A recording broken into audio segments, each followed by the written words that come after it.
Hello, everyone. Welcome to the Betting Life Show brought to you by Fantasy Life. I'm Matthew Freedman, Matt F. the Oracle. This week on Monday, we were thrilled to announce the addition of Thor Nystrom to Fantasy Life, where he will do what he does best, everything college football and the NFL draft. And I say this without exaggeration. I think that Thor is the best college football analyst in the world. He's incredibly thorough and knowledgeable. He's a lively writer and communicator.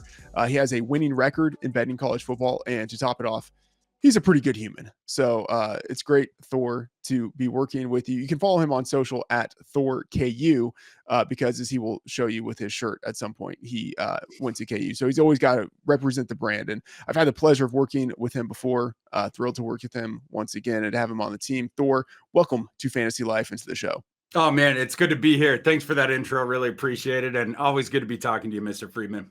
All right, let's get into it. So, Thor, you have on the site right now power ratings for all. How many teams is it? Like 132, 100 and something? It's a lot. We're up to 134 FBS teams this season. There you go. So 134 FBS teams. You have your power ratings for all of them on the site. People should check that out. And so we're going to run through the market, win total markets, look a little bit at odds to win conference, to make the playoffs, to miss the playoffs, and kind of get a sense, big picture sense of the teams that you are high and low on. And obviously, as we get closer to the college season, we're going to dive into different teams, different conferences, and much more depth. This is really just a little bit of an overview. So let's kind of kick it off. What are the teams that you are high on? I see in the outline here, SMU, 7.5 is the win total. You like the over. Talk to me about SMU. SMU, a team that's going this year to the ACC. Their high money donors sort of bought their way into a Power Four conference. And obviously coming from the AAC where they were dominant down there, I think they have a really clear path to succeed in year one. You start looking at the arguments for SMU not to make the playoff if they have a good season, it would be that their strength of schedule is not good enough. They have 10 games on there where they're going to be favored. And then the other two games, we'll see when they play Florida State and Louisville. But I really like their over. You look at the number there. I just think it's set too low at 7.5. I think that team has a better shot to get to 9 or 10 wins than say finish around 6. So they are ready to compete right away in the ACC. They have a whole bunch of talent coming back. Their coaching staff was they have continuity with that as well. So I think right away they are going to be in the mix for the ACC. All right, Wisconsin over 6.5. What are your thoughts here? And by the way, I just gotta say, with all of the college football alignment, I'm glad that you are so on top of this because I'm still wrapping my brain around all of the different movement that we have seen this offseason. But Wisconsin, not all that far from your Iowa Hawkeyes there. Wisconsin over 6.5. What are you seeing there? Yeah, a team that stays in their conference. We're going to divisionless Big Ten play this season with 4 new teams coming in. Wisconsin last season, people need to keep in mind with their struggles, the seismic change that it was to go from Paul Chryst after decades and decades of running the phone booth football, the I formation and the fullback and all that stuff. You go from that to Luke Fickell and more to the point, Phil Longo and his spread offense that makes great use of RPO and throwing downfield. It's about as big of a change as you could have. And all the players that Fickell and Longo had inherited were for the previous system. And so you sort of had to have that 1 year, not only to teach the kids the new system, but also to slough off some of the phone booth farm kids, type offensive linemen, try to get a little bit more athleticism in there. Longo uses the bigger splits along his offensive line. So now they are getting closer to that. Their season is going to be informed by how well Longo can work with Tyler Van Dyke. Tyler Van Dyke, a couple years ago at Miami, we were talking about him as a potential top 10 pick. Certainly has the frame, certainly has the arm talent. But some of the decisions Tyler Van Dyke makes in the past for Miami would lose games. The high propensity of turnovers and what have you. In this system, Longo is going to cleave the field for him and make it easier as far as where the ball is going prior to the snap. It's a lot of counting the numbers and what side of the field do we have the advantage on. You sort of get the pre-delineated reads. I'm pretty bullish on how Tyler Van Dyke is going to translate to that system. Again, the one question we never had about that kid, it was the arm strength. No one throws downfield more than the Phil Longo system. You go back to Sam Howell at North Carolina. Obviously, the first season that we saw of Drake May was by far his best season. That was with Phil Longo. He didn't fall down a little bit till last year when it was the new offensive coordinator. And then you even go back to Ole Miss with Matt Corral. Those seasons that Longo oversaw is some of the best downfield passing. I think Wisconsin acclimates better to the system, and they now have a quarterback that can effectively run it. All right. And then one final team, looking at the win total markets here that you are higher on, Florida. The total set pretty low at 4.5 here. You do like the over. And this is Billy Napier, his third year at Florida, 6-7 his first year, 5-7 his second year. So we've already seen him go over this number both of the seasons that he's had, but it hasn't really been all that fantastic for Florida. He's getting his third season. They're staying in the SEC. You like the over here, 4.5. What are your thoughts? I do. The market is pessimistic on Florida, and that's why this number is where it is. Both the sharps, looking specifically at the schedule, Florida has just about the hardest schedule that I've ever seen, certainly in the last 10 years. It's an absolute gauntlet. And then the public is kind of out on Napier. You have the whole Sunbelt Billy thing. Some people think he should be fired. Certainly, he comes in on one of the hottest seats in the nation. He is coaching for his job this season. Where I became bullish on Florida, it was Napier's work in the transfer portal. He recognizes for sure that he is coaching for his job. And he went out and started to plug holes. Early on, it was in the trenches where they had some issues. And defensively, they did that kind of stuff early. And then they still had a need in the spring for a second wide receiver or first wide receiver, however you want to look at it. They went out and grabbed Elijah Badger, the best wide receiver that was available in the portal at that time. So he's going to come in, take team with Eugene Wilson, and then Kimura Dyke, a guy that they got earlier in the offseason, interestingly enough, from the aforementioned Wisconsin Badgers. Dyke is going to be your deep guy. Wilson is your short manufactured touch guy, and then he creates magic. And then Badger's going to do everything in between and perhaps lead the team in targets. They also have a really fun sort of hybrid tight end who is young, Arliss Boardingham, who I think is a stud. So you have all the weapons there. And then I think Graham Mertz, it's funny, like, and speaking of the Wisconsin Badgers, he was a guy that they had imported from there. He had been recruited by the previous staff. They bring him in. He was a guy who was overrated earlier in his career, was a high recruit. He had a good start to his career during the COVID season. And ever since then, it had been kind of struggles. But last season, I thought he played really, really well, put himself back on the NFL map. But I still don't think people are giving him enough credit. They're sort of thinking about him through the old lens of Graham Mertz. I think he's a good quarterback. I think they have a ton of weapons on offense. I think the offensive line is going to be improved. I think the defense is going to be improved as well. I think Sunbelt Billy gets to at least 6 wins, but maybe 7 wins as well in a bid to potentially save his job.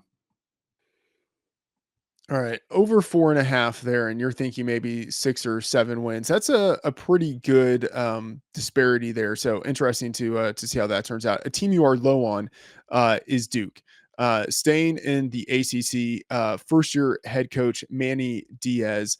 Of course, Mike Elko had 2 years of success and now is the head coach at Texas A&M. So with the absence of Elko, having a new head coach there, maybe Duke takes a step back. You like the under of 5.5. I do. Yeah. I mean, you have the coaching staff, like you just mentioned.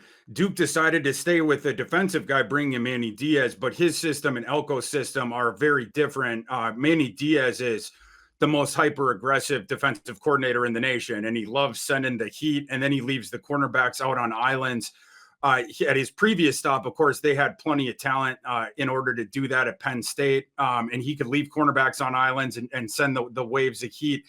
At Duke, it's going to be more interesting. I don't know if you want to leave those cornerbacks out on islands, and if you consistently, and if you don't, Manny Diaz has to modulate his strategy a bit, which I don't know how much he'll love doing, but he might have to just out of pragmatism in year one. And then on offense, Duke has had really good offensive lines the past couple years. Of course, they lose first rounder Graham Barton. He was not the only loss there. They go from having a really solid ACC offensive line to they're going to be near the bottom in terms of that. Then at quarterback, you lose Riley Leonard, who could end up being a top couple round pick in the NFL draft. He goes to Notre Dame. And now you're bringing in Malik Murphy from Texas. Malik Murphy has a lot of talent. We saw him a little bit last season. I don't know about his viability in year one. If you're counting on him to helm an offense that is going to go to a bowl game, the kid's really big. He has a strong arm, and he's also athletic. There was people at Texas that wanted to see a sort of young Vince Young in him. But the thing with Malik Murphy is he doesn't love to run. He likes to stay in the pocket. So you don't see as much of the value from his legs. And then Texas was not letting him throw down the field last year when he was on it. And that might have been a thing of just we're better than the opponent, so we can just play it safe. But you wonder if Malik Murphy if they trusted that long ball with him, wouldn't they have been taking a little bit more chances with him or letting him air it out a little bit? Those are things that I'm concerned about. I think Duke takes a step back all the way around here. Manny Diaz needs a year or two to get his system up and running, and more specifically, the players that he needs to run that system. I think Duke goes under and misses a bowl game this year. All right. Well, staying in the ACC, North Carolina, you like the under of 7.5 there. And each of the past two seasons, Mac Brown's team has gone 9-5, 8-5. Of course, they had Drake May. And now they're in a situation where they very much do not. And so there are questions about what we're going to see out of that offense. You like the under of 7.5. What do you think we end up seeing? Yeah, I think they're going to be right around 500. And it wouldn't even stun me if they ended up missing a bowl game. At the beginning of the Mac Brown era, you had Phil Longo, who we just talked about, who's one of the better offensive coordinators in America. And not only that, schematically, a guy who attracts big-time recruits to his program. Now that Longo's gone last year, we saw some of the manifestations of this. I think Lindsey, their offensive coordinator, is not the brightest bulb on the tree. A lot of the things, when people were watching Drake May's film during the spring and like, what is going on here and why that all goes back to the offensive play calling. So that fell off. The defense has been rancid the entire Mac Brown era. I don't think that gets much better. And I think you're going to see the fall off on offense this year. They do have Amari and Hampton, a running back that I like, but the quarterback now is Max Johnson, coming from Texas A&M. Max Johnson has basically been shooed away from two different SEC programs. He started at LSU, then it was A&M, where they didn't want to go have him be the long-term starter. Last year, he got to play at A&M because Connor Weigman got hurt early in the season. But Johnson, my issue with him, he has an NFL frame and NFL bloodlines. His father, Brad, of course, played in the NFL for a long time. The issue with him is he's not athletic. Max isn't, which maybe goes along with Brad. So you're not getting any utility out of the legs, and he's sort of a sitting duck in the pocket. But he also does not have the arm that you would expect from a kid with a frame that big. So it basically, your explosive plays are off the table. One interesting thing, and this is something for people to watch for in the prop market this year, when Connor Weigman went down last year and then they went to Max Johnson, before I was going over on all the props for Evan Stewart because Weigman is your NFL quarterback who throws it downfield to the weapons. When Max Johnson came in every single week, and people can go and look at my shows last year because every single week I was advocating for this, was on all the overs of Aniyah Smith every single week, catches, yards, because Aniyah Smith was their manufactured touch close to the line of scrimmage wide receiver, as a wide receiver in name only, it's more like a running back there, but they would just sort of shuttle these things off what were extended handoffs down the line to manufacture it. You're going to see that more with North Carolina this year. There is going to be way more risk aversion because that's Max Johnson's game. He's going to be the guys closer to the line of scrimmage. I wonder if they try to do that with Bryson Nesbitt, who's their sort of move tight end, who's an NFL prospect, have him be the guy he's shuttling things off too short. But Max Johnson don't throw downfield. This win total is rich, and it is more a nod to the past couple of years and the former coordinator they had and the former quarterbacks they have. It's not really acknowledging reality of this current UNC team. Yeah, Mac Brown has been in a pretty fortunate situation his half decade there at UNC. First Sam Howell, and then Drake May, quarterback situation, very different now. One more team that you like the under for the win total. Marshall under 5.5. And this is now entering the fourth year with Charles Huff as the head coach. 7-6, 9-4, 6-7. All of those are respectable numbers. The win total is now set at 5.5, and you like the under. So you are anticipating the worst year of the Charles Huff era for Marshall. Why is it that you see this team underperforming? I was hoping that they were going to do a better job in the portal this off season. The beginning of the Huff era was pretty solid, and you mentioned the one really good year that they had. They fell off last season. They started out pretty good, and then the wheels totally fell off the wagon down the stretch, including and then they went in and lost their bowl game. Barely made a bowl game this year. I don't think they make a bowl game. The passing game was a real problem last year. They went out and signed Mitch Griffiths from Wake Forest, hoping that would solve it. Mitch Griffiths just retired from the sport. An announcement he interestingly put on LinkedIn. It was like the first big announcement we'd had on LinkedIn in a decade. But now Mitch Griffiths is gone. So the quarterback that Marshall now has to pin their hopes on, and maybe even Charles Huff is pinning his future employment hopes on, because if they miss a bowl game like I think they will, he may be getting fired. It was this Braylon Braxton from Tulsa who lost their starting job right away last season. They couldn't keep him on the field. He was not effective. That's who you're counting on to try to turn your passing game around, unless you want to go back to Chad Pennington's kid again, but he wasn't good last year either. So you're not going to have much of the aerial game. It's going to allow defenses to gang up on the run game. Huff went to a air raid offensive coordinator this year. Another thing that I didn't really understand, because the thing that they were the best at the past couple of years was controlling the ball on the ground. And then Rasheen Ali at first, and then Kalen LeBourne as well. They had good seasons. And then you would do what the defense, right, would finish the job there. Now they're going to this other system. I don't think that they have the players to run it. I think that, like I said, a bad off season, didn't bring in enough talent, didn't bring in enough scheme fits. And I think this is a bad idea going to the air raid. I'm seeing more like a 4-8 season here for Marshall. All right. So looking now at kind of regardless of the win total market, just kind of a bigger picture sense of teams you are high on, teams you were low on, or, risers, fallers, and specifically looking at this through the context of the college football power ratings that we have at Fantasy Life. We're going to skip Florida because we talked about Florida already, but, pretty big move up in the power ratings for you. I want to look at Colorado. So right now you have them as your number 50 team. They ended last season as your number 71 team. So a jump of 21 spots for number 50 Colorado. What is it that you like about this team? Yeah, Colorado's a team to keep an eye on. Last year, they were in the stacked Pac-12. Pac-12 sent a team to the national title game. Oregon was one of the best teams that didn't make the playoff. And you can just go down. That conference was stacked last year. They were in the argument for best conference in the nation. You go from that, now you go to the Big 12. The schedule is going to be a lot more forgiving for Colorado this year.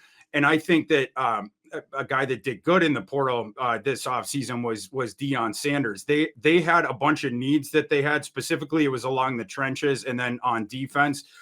Shadir Sanders was sacked over 50 times last year. They tried to address that offensive line, and I think they did so at least quasi-effectively. There's going to be 4 new starters on that offensive line that were imported.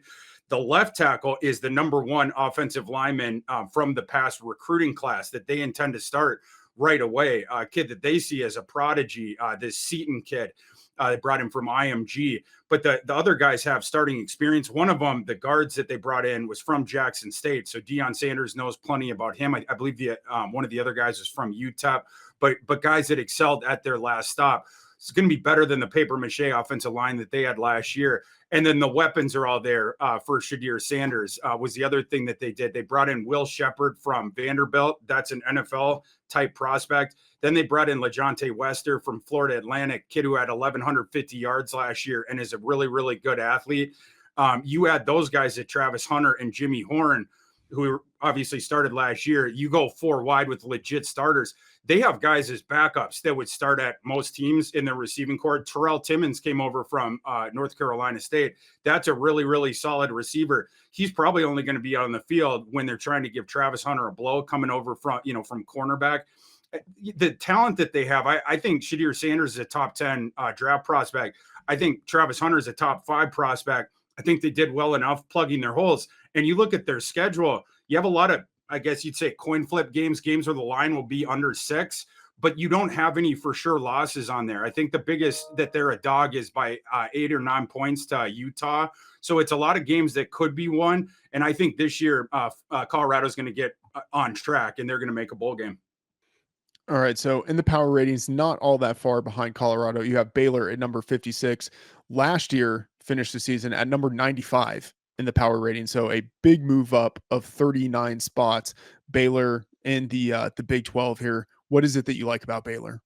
Baylor returns a whole lot of guys in terms of the returning production, both sides of the ball. Last year, they were playing a lot of young kids. That did not help them last year. This year, I think it's going to pay off a bit more.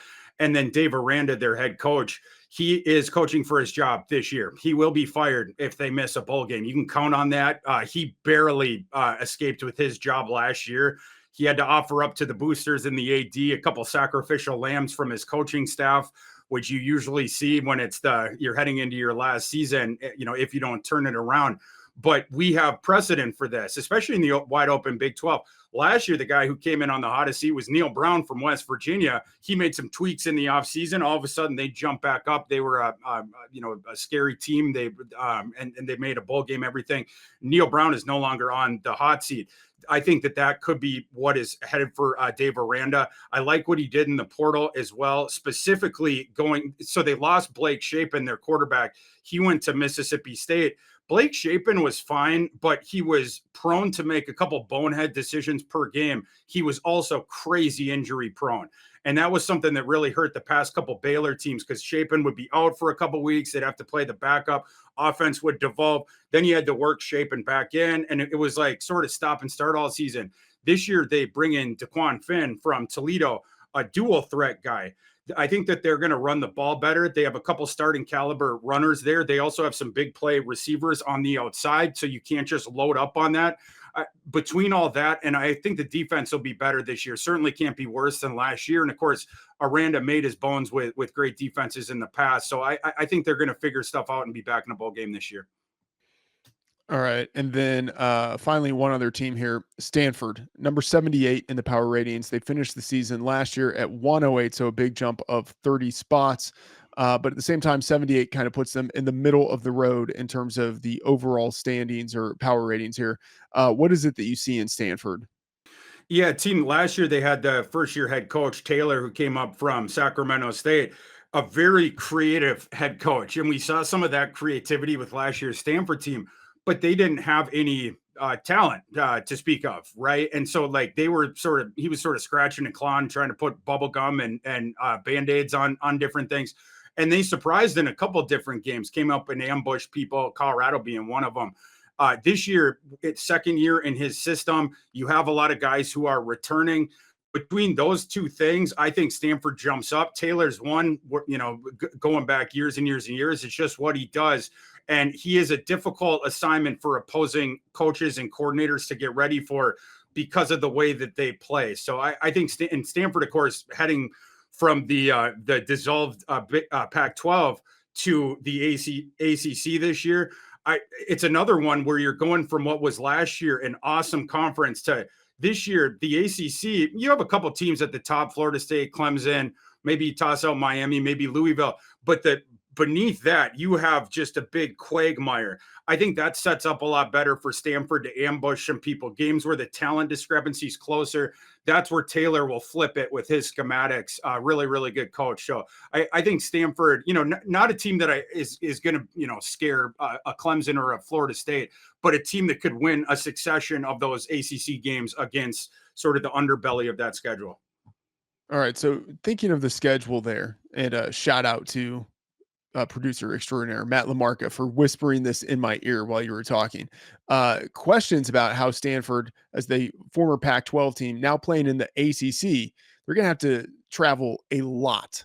A lot of travel going across country. How does that impact the way that you are looking at this team and how they might perform? Yeah, I mean, you have that on the one side, but on the other side, you got to have when they get the home games, they're going to have the other team's going to be a little bit jet lagged. I think Stanford will be ready for that. They have a style of play I think that is conducive.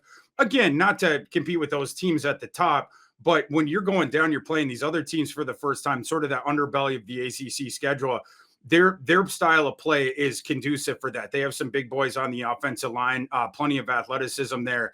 And then the subterfuge. I think the bigger question is how does some of those other ACC opponents on lower down on the schedule, especially ones that don't have much familiarity with Stanford, maybe they don't have respect for Stanford.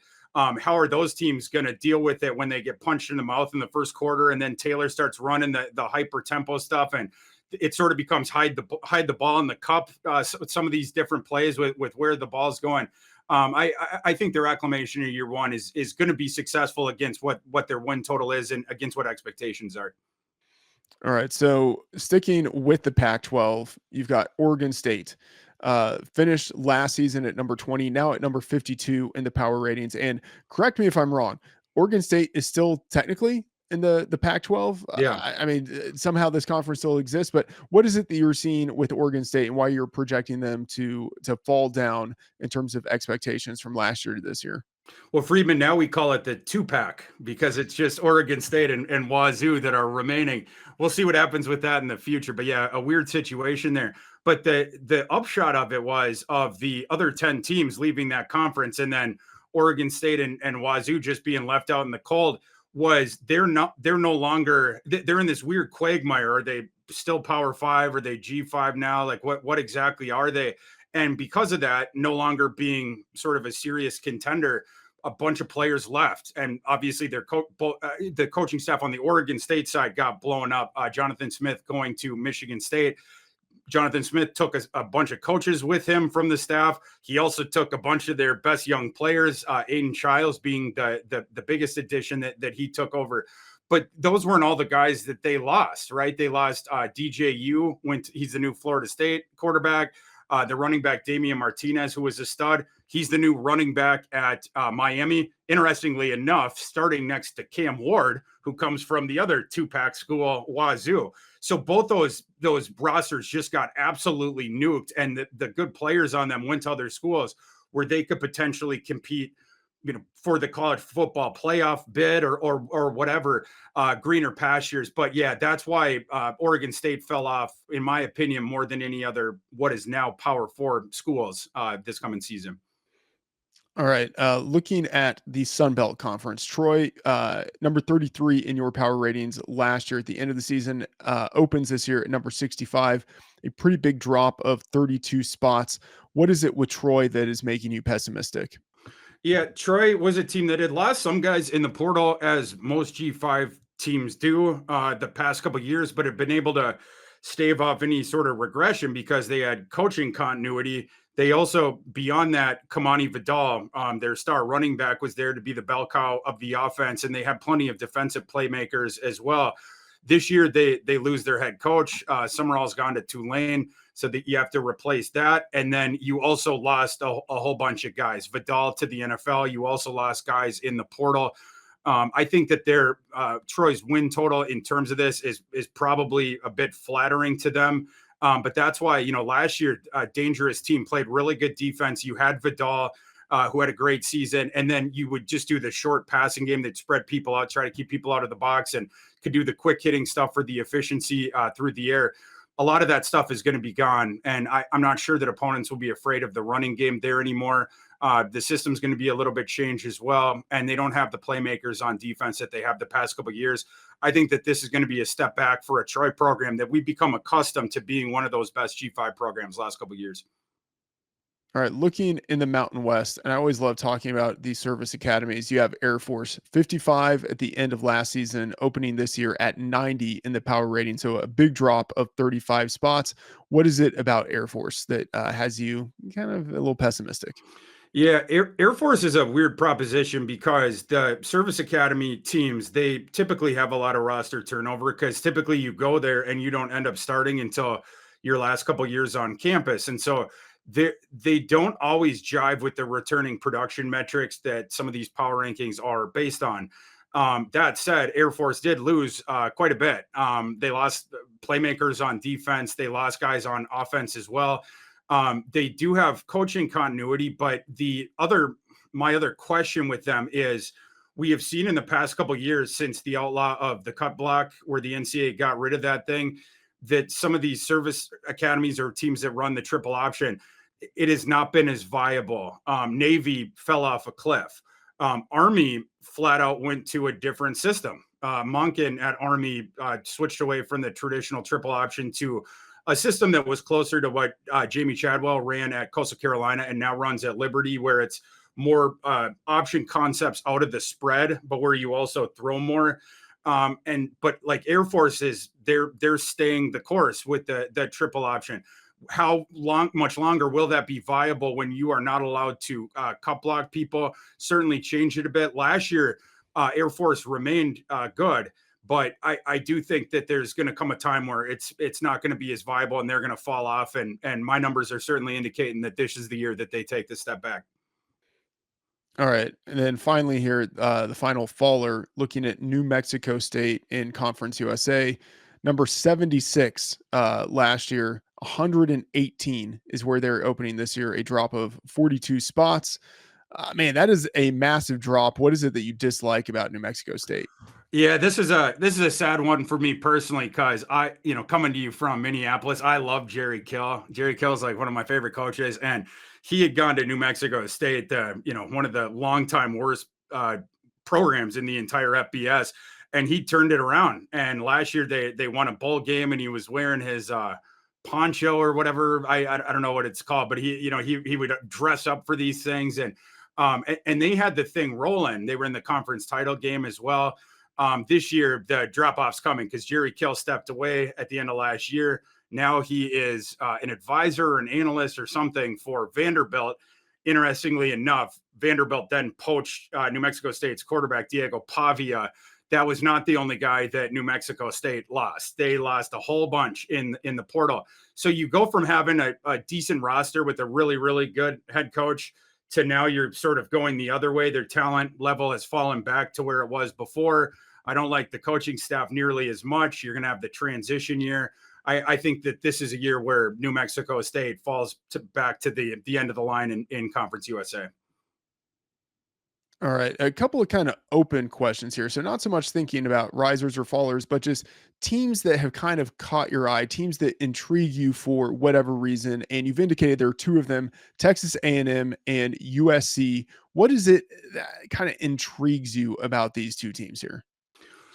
With Texas A&M, I think that they are undervalued heading into the season, and I think that the reason is it's both the stench, the vestiges of it coming from the Jimbo era. A lot of people were out on that program the last couple of years, and then I think also it was last year they had rancid injury luck. Like I hate to tell people out there, but if they had good injury luck as opposed to terrible injury luck, I think Jimbo Fisher would still be there. And then, it's a sliding door reality. Where is Mike Elko? Does he stay at Duke? Because he had a different program. Everything would have turned out a little bit differently. The biggest injury for A&M of their, rash of them was Connor Weigman, their quarterback. I think Connor Weigman's a stud, and I think he's super duper underrated. I think last year he would have taken off if he played that whole season, and he would be getting his flowers now for the kind of player he is. Assuming he stays healthy, I think that this is a dangerous team. Elko, we know the defense has been good the past couple of years, but Elko, that's what he's amazing at is on the defensive side of the ball. You can be sure that A&M's defense is going to be really, really good again. And then on offense with Weigman, I believe that they are going to take a big jump up. Last year, after the third week when Weigman gets injured, it was Max Johnson for a while there. And then, so then Max Johnson gets injured. And then by the end, they were on their third and fourth string quarterback. In the bowl game, they had to play most of it with a four stringer, like a freshman that was obviously extremely nervous to be out there. That's what some of the data from last year is being built on, is sort of a flawed data set with them because they were not at full strength throughout. I think A&M is in a decent position here to have a bounce back season, but there's things that you got to watch out for. Of course, the new coaching staff and the health of the team after last year, but someone to keep an eye on that I'm intrigued by. The other one was USC. USC last couple off seasons, is USC. Now no one's talking about them. They go to the Big Ten this year, which, people are like, oh, the Big Ten, and can their style work in the Big Ten? I'll remind you, the Pac-12 was one of the best conferences last year. They had an argument to be, labeled as the best conference in college football. So you have that thing. And then obviously you lose Caleb Williams. I mean, we'll see how much that ends up mattering. He's, of course, a great player, but people that watch USC last year or the past couple of years, the Caleb Williams would a lot of times he just put on the cape and he'd start running around. Will it be, I'm not going to, certainly not a quarterback upgrade, but for Lincoln Riley's system, getting the guy Miller Moss this season that runs the concepts and the timing concepts now are back in the offense. You can't do timing concepts with Caleb Williams because he wants to extend every play beyond 4 seconds after the snap. Now you get to bring some of that stuff back into your offense. Will that play anything up? Will that, the offensive line, for instance, got a lot of criticism, but when you have to hold blocks for 4 seconds after the snap, most people are going to get off their block eventually, right? In this with Miller Moss, it is going to be a much more quicker with the ball getting out there, hitting people on the hand, shorter, more intermediate. I think there's a shot the efficiency of the offense goes up, even if the explosive element, of course, is going to go down. And then the other thing, I think they did stuff to try to improve that aforementioned offensive line, which also will have an easier job this coming season. And then the defense, you get rid of Alex Grinch, you bring in a whole bunch of new guys. It wasn't just their defensive coordinator hire that I liked. They went out and got some really fun position coaches on defense as well, including North Dakota State's head coach, brought in some really good transfers there. So I think that there's a shot that USC, a team that everyone's now overlooking and just assuming is going to struggle, at least initially in the Big Ten, that they're a little bit better than people think. All right. So in the market for college football, a ton of options for futures, to win the conference, to make the playoffs, not to make the playoffs, obviously, to win the national championship, all of the things like that. So I want to get right now your favorite bets, your best bets, however it is that we would want to describe them, some of the bets that you really like in some of the futures markets. I'm seeing in the outline here, there are 2 conferences that kind of catch your eye here, the Big 12 and the Sun Belt. Talk to me about the bets that you like in those 2 conferences to win the conference. Yeah, the Big 12 after Texas and Oklahoma left is wide open for this coming season. I mean, you could toss, I've heard 7, 8 different teams tossed out and discussed as potential winners of that conference, as opposed to taking the favorite. I think Utah has the best odds. Maybe Kansas State is second. But those odds are not as short as you would see as favorites in other conferences. That's the Big 12 is a conference where I want to go with some of the longer shots because I don't think that they have much of a worse shot than a Utah or a Kansas State. 2 teams that I picked out here. Freedman, you mentioned my shirt. I dressed up for my first appearance on Fantasy Life today. Of course, I'm a Kansas alum, so take this with a grain of whatever. However, I absolutely believe this. Kansas at 9-1, I think, is a tremendous value for the Big 12 title. Kansas was a team that had a ton of injuries last year, and specifically at quarterback. Their starting quarterback, Jalen Daniels, got knocked out right away. And Daniels is a guy who, if he stays healthy all this year, he is going to get drafted in April. He gets injured right away. They had to go to their backup, Jason Bean. Then he gets injured. They were down to their 3rd string quarterback, the son of the Colts general manager, Cole Ballard, this freshman who had to finish out the season. Issues there, right? And so they played down a bit because of that. Devin Neal, their awesome running back, who's going to be one of the top running backs drafted in the next class, he was getting ganged up on in some of those games. But now you have Jalen Daniels back, fully healthy, confirmed by the coaching staff. Devin Neal, shockingly, came back. He spurned the NFL to come back. He's one of the nation's best running backs. They return all 3 wide receivers. Kansas also has a very good offensive line now. They improved that through the portal. They did lose the left tackle Pooney to the NFL draft, but they added a whole bunch of guys, including guys that are going to be taken in the NFL draft. Bryce Foster, they brought in from Texas A&M just in the past couple weeks. He is arguably either first, second center, best center in the nation. Was a guy who was, I believe, a 5-star recruit coming in. He started throughout at Texas A&M, been on SEC All Conference, everything like that. So Kansas, they have the good offensive line. And then on defense, they have one of the better secondaries, including Kobe Bryant, Little Mamba, as I call him, a guy that the NFL is very interested in. He's got ball skills, comes from Alabama. I know the Senior, he's from around the Mobile area. I know the Senior Bowl is very interested in having him attend this coming season. So Kansas has the horses. And by the way, they catch the schedule very well in the Big 12 this year. They avoid all the top teams. So for all those reasons, I think 9-1 is good. The other one I wanted to toss out was Oklahoma State at 10-1. Oklahoma State, talking about returning talent, Kansas near the top of those rankings. Oklahoma State very high up as well in terms of returning production. Their starting quarterback, Alan Bowman, is back. Not as big of a fan of him, but at least he knows how to run the offense. He's been around forever. And then Ollie Gordon is the straw that stirs the drink there at Oklahoma State, both as a runner and as a receiver. He's a guy that can handle heavy usage and obviously a star there. So Oklahoma State at 10-1, I think, is really good odds as well. And then my last one here, Freedman, going to the Sun Belt. So I gave you a couple Power 5 angle or Power 4 angles there. Heading down to the Sun Belt, a team that I think it has good odds, some that people should sniff around right now. Go to the Sun Belt. Sun Belt, at the top of that of that conference, you had Troy, you have South Alabama, a couple teams like that have been sort of the guards of the Sun Belt the past couple of years. They both lose their coaching staff. They lost a whole bunch of guys, both to the NFL draft, but then also to the portal. I think those programs fall back. I think you might get a new winner of the Sun Belt this year.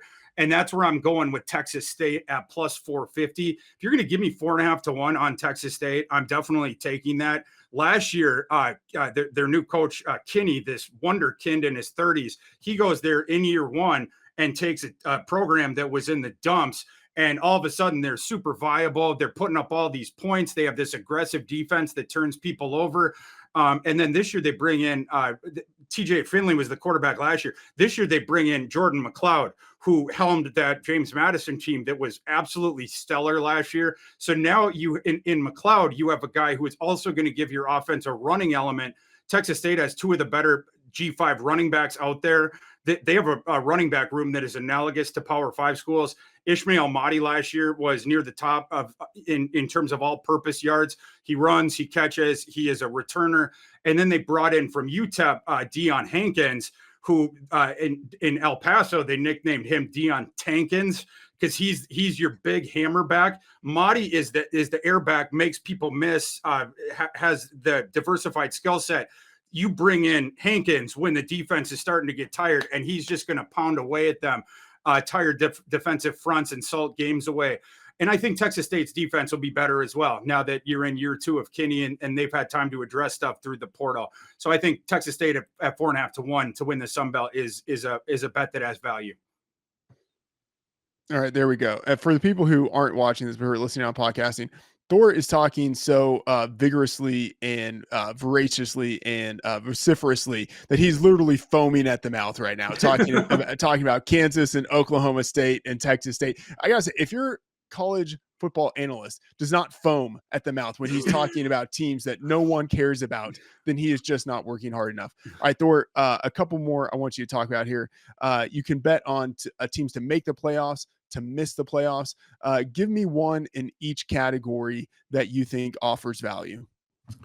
I'm going to go to make the playoffs. I'm going to toss out 2. I'm going to toss out Clemson and Arizona. Clemson you can get them at a little bit better than 2-1 right now to make the playoff. Odds I saw yesterday was plus 205.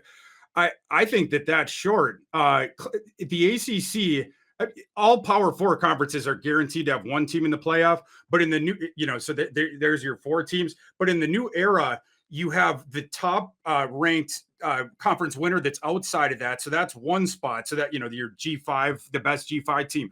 But then outside of that, it's all wild card teams. Now, I know that the SEC is going to soak up 3-4 of those, probably, could be 4.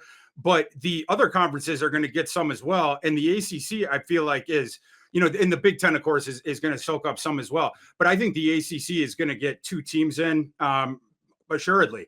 And so with Clemson there, that's where they are. Florida State, you got Clemson. I mean, Miami and Louisville are the only other ones that are sort of lingering there, with SMU being a dark horse.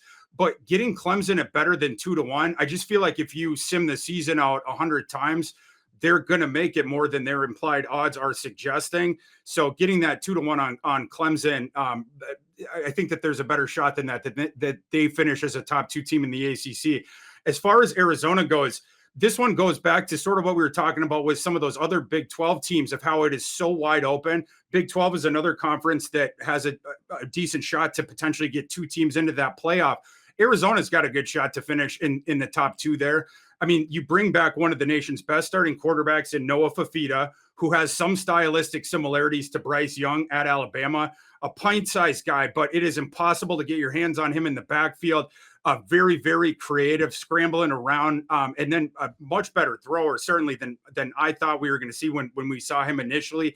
And then he's throwing to the guy that I believe is the nation's best receiver. A lot of people disagree with me and have Luther Burden there. They're both studs. It's 1 and 2. But easy for me to say, Tetaroa McMillan from Arizona is an absolute boss. 6'5", enormous wingspan, and he has this catch radius of an Indian god. But if you just get the ball anywhere inside of there, he is catching it. The guy just has amazing hands, and an explosive element too. Some people comp him to Mike Evans, but he's like 30 pounds less than Mike Evans. So he's a little bit of a sleeker athlete, but certainly can get up in the air. You get some run after the catch with him as well. Arizona going to a new coaching staff this year, but Brennan, who they brought in from San Jose State, he's an air raid guy.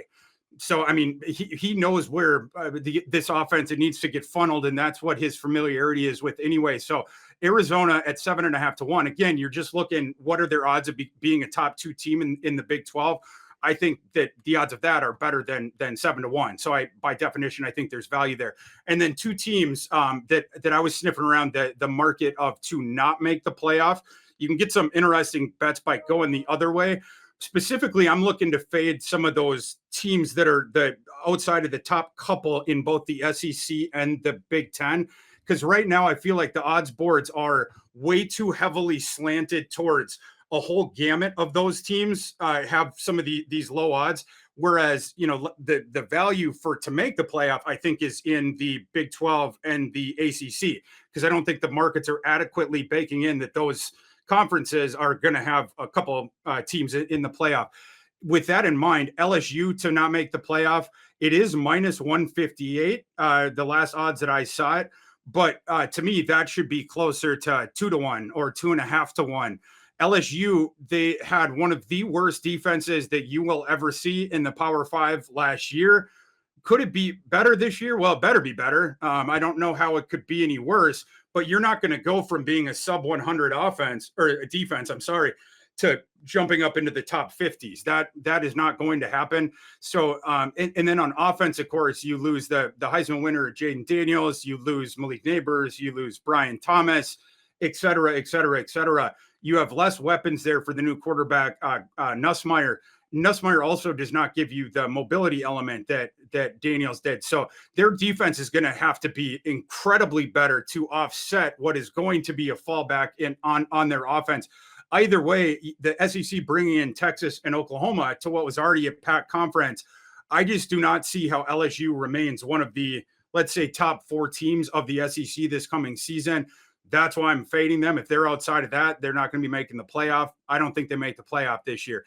And then the other one, Michigan to not make the playoff. Michigan and Wolverine fans, I love you. You guys helped make me a lot of money last year. Michigan last summer was my preseason team to win the national title game. I had all kinds of future bets on Michigan, rode them all season. And of course, I love JJ McCarthy. And during the draft process, Freedman, as you know, this year you lost Jim Harbaugh, you lost a series of his assistants, and then you got destroyed by specifically the NFL draft. All the guys that they lost. Michigan was in contention to break the record for most drafted players in the last class. I don't think they quite got there, but they were right under that number. It's not just McCarthy, right? It's Blake Corum, McCarthy and Corum. They lost either 0 or 1 games total in college when they started the same game together. He's gone. Roman Wilson, Cornelius Johnson, AJ Barner, a bunch of their starting offensive linemen, a bunch of the defenders. They do bring back some guys, but the idea that they get to the playoff in Ohio State is one of the 2 best teams, I think, in the nation. Certainly in terms of talent, they're the only ones that I would put up there with Georgia, and then Oregon coming in. And then, of course, Penn State and all the holdovers they have. I don't know if I love Michigan's odds to get to the 10 win or even 9 win that they would need to make the playoffs. So I'm fading the Wolverines. All right, Thor, awesome stuff. It's great to have you on the team. Congratulations to us on getting this podcast done in under an hour, and Wow. also to getting you on the team here. So you obviously going to have a lot of content coming up throughout the summer as we get closer to the college football season. What is it that you're working on right now and that people can start to expect and should be looking for? Yeah, what y'all can expect is I do a win total preview through the summer. We're going to go conference by conference, and then I have a system that not only gives me the projected lines for every game on the schedule, but projected win expectancies, which then we can add together to get my adjusted win total projection for each team. Compare that to the Vegas total. We'll go through, preview every team just in sort of the normal way, but then also give everyone what my bet would be and what my system's lean would be as far as the over-unders against those Vegas totals. The over-unders with college football in the summer has been one of my best betting markets the past couple of years. I'm hitting some ludicrous percentage of the ones that I give out at 65+%. We're going to be looking to roll that over again. I do a ton of work on that, obviously, both the research, but then also with my system and the data and trying to get the most accurate numbers that we can in the summer to compare against those Vegas numbers. So look for that. Those will start dropping. We'll start with the G5, get into the Power 4 then. And then we're getting ready for the fall, Mr. Freedman, and some college football. I can already smell the tailgate. All right. Beautiful. Awesome stuff, Thor. Again, we are so thrilled to have you on the team and looking forward to all the content that you're going to be doing and all the times we're going to get to talk and get your college football insight. All right. That is going to do it for this episode of the Betting Life Show, brought to you by Fantasy Life. Please subscribe to the show and the newsletter. Tell your degenerate betting friends. Join the Discord, see all of our bets in the free Fantasy Life Bet Tracker, and follow us on social media at ThorKU and Matt F. the Oracle. Thank you, and see you again next episode.